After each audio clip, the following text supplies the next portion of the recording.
Nah, pada akhirnya nanti Suhrawardi juga mengklasifikasi. Dari cermatan saya, ada orang-orang yang dekat dengan Allah sehingga cahayanya terang, ada yang agak jauh dari Allah. Dan itu kategorinya di 5 jenis tauhid itu. Yang paling atas adalah yang paling jauh, dan yang paling bawah adalah yang paling dekat. Yang paling atas, la ilaha illallah. Ini tauhid kita, tauhidnya orang awam. Ya, ini agak panjang. Kalau ada waktu saya ingin mengulang Ghazali untuk ngajari gimana caranya jadi orang awam yang benar. Karena di antara para sufi dan filosof yang mengorbankan puncak ekstasenya kemudian turun ke wilayah awam itu Ghazali. Itu yang bikin kita lebih sreg baca buku-bukunya Ghazali, lebih nyambung kalau baca kitab-kitabnya Ghazali. Karena Ghazali sendiri berusaha untuk nulis sesuai logikanya orang awam. Dan kalau Ghazali punya teori sendiri gimana caranya jadi orang awam yang baik. Oh, itu tidak gampang ya. Nggak banyak di antara kita yang ngerti. Kabeh pengen dadi kiai, pengen dadi wali, pengen levelnya tinggi. Sebenarnya kalau kita sudah sadar level kita itu ya awam. Cuma gimana caranya kita jadi awam yang baik itu harus belajar juga. Nanti kita pakai Ghazali. Kalau di Suhrawardi, la ilaha illallah itu tauhidnya awam. Tiada Tuhan selain Allah. Di atas itu ada la ilaha illahu. Sudah nggak pakai lagi konsep Allah. Karena Allah itu identitas, itu konsep. Kristen juga pakai Allah, meskipun sama orang Malaysia dilarang. Banyak agama juga pakai istilah yang deket-deket sama istilah Allah. Pakai ilah, pakai Yahweh, pakai sebenarnya secara bahasa deket. Ketika masih pakai Allah itu berarti masih konseptual, masih sangat jauh. Agak lebih dekat kalau la ilaha illahu. Tidak ada Tuhan selain dia. Dia pokoknya dia itu tidak terkatakan zatnya. La ilaha illahu. Tidak ada Tuhan selain dia. Tidak lagi Allah. Karena begitu saya ngomong Allah kan yang muncul di kepalamu konsepmu sendiri tentang Allah. Jangan-jangan tidak kayak gitu loh Allah itu. Nah, makanya orang yang lebih dalam, lebih tinggi dari la ilaha illallah, katanya Suhrawardi, yang bilang la ilaha illahu. Di atas itu ada la ilaha illa anta. Kalau hu itu kan masih jauh, tiada Tuhan selain dia. Tapi kalau sudah anta, tiada Tuhan selain engkau, sudah di sini kan orangnya. Engkau itu loh, sudah bisa ditunjuk. Kalau hu masih di sana, dia adalah Tuhanku. Tapi kalau sudah engkau, sudah dekat. Jadi la ilaha illa anta. Tiada Tuhan selain engkau. Kalau sudah anta, kita sudah berdua, sudah jejer. Kalau masih hu, dia masih jauh. Ada lagi level lebih tinggi dari itu. Ini para sufi biasanya la ilaha illa ana. Oh, itu Al-Halaj dan kawan-kawan kan ngomongnya kayak gini, seperti tidak jelaskan minggu lalu. Kenapa sih la ilaha illa ana? Karena aku ini nggak ada. Aku itu tidak wajibul wujud.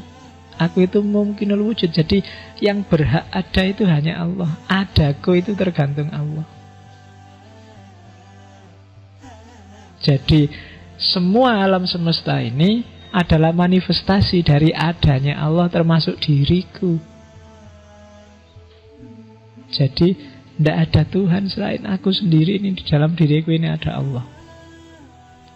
Kenapa? Ya orang-orang ini sudah melenyapkan dirinya. Aku bukan kok aku ini, karena aku sendiri sudah nggak ada. Yang ada tinggal Allah. La ilaha illa ana. Kayak Al-Halaj kemarin loh. Katanya Al-Halaj kan dalam diri manusia ada dua aspek. Ada aspek manusiawi namanya nasut. Ada aspek ilahi namanya lahud. Orang-orang ini sudah membuang nasutnya. Semua dimensi kemanusiaan tak buang. Kenapa? Karena aku sedang gabung dengan yang sejati. Ketika nasutnya disingkirkan, tinggal lahutnya. Kalau tinggal lahutnya, Allah bisa masuk. Kita kompatibel sama Allah sudah nyambung. Ketika masih ada nasutnya, nggak bisa kita nyambung sama Allah. Tapi begitu nasutnya disingkirkan, nafsu, materi dibuang semua, yang tersisa tinggal lahutnya. Kalau tinggal lahutnya, Allah bisa halah, bisa masuk. Itu kan yang disebut ajaran hulul. Allah bisa masuk dalam diri kita. Masuk dalam diri kita itu sebenarnya cuma istilah, karena kitanya sendiri sudah nggak ada. Itu kayak setetes air yang dibuang ke lautan. Air gabung, laut gabung sama setetes air, ya otomatis jangan dicari lagi setetes air itu, dia sudah hilang. Yang ada tinggal lautannya. La ilaha illa hana. Cuma yang ini kalau kedengaran ahli fikih, nah kamu bisa dituduh murtad, dituduh kafir. Dan itu yang terjadi pada para sufi. Ya kalau Al-Halaj kan nanti punya murid Siti Jenar ya nasibnya sama kayak gurunya di Indonesia, dihukum mati. Tapi di atas la ilaha illa ana adalah tidak ngomong apa-apa. Sudah habis, sudah hilang semua, sudah. Tidak ada engkau, tidak ada aku, tidak ada dia, selesai. Sudah lebur semuanya dalam eksistensi Tuhan. Itu jadi puncaknya justru diam. Sudah tidak bisa lagi diomongkan dan tidak mau ngomong apa-apa lagi. Sudah selesai dengan kata-kata, selesai dengan logika, selesai dengan bahasa. Sudah tidak butuh apa-apa lagi. Itu puncaknya tauhid. Kalau masih bisa diomongkan, masih bisa diekspresikan, masih bisa engkau, aku, diakan, masih ada jarak.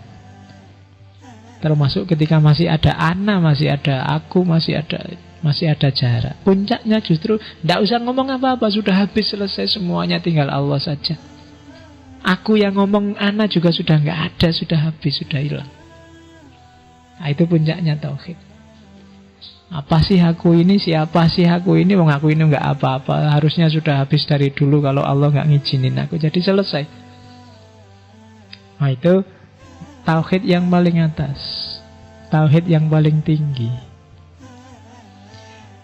Ya kalau kita sih masih yang paling tinggi yang di sana, yang paling rendah maksud.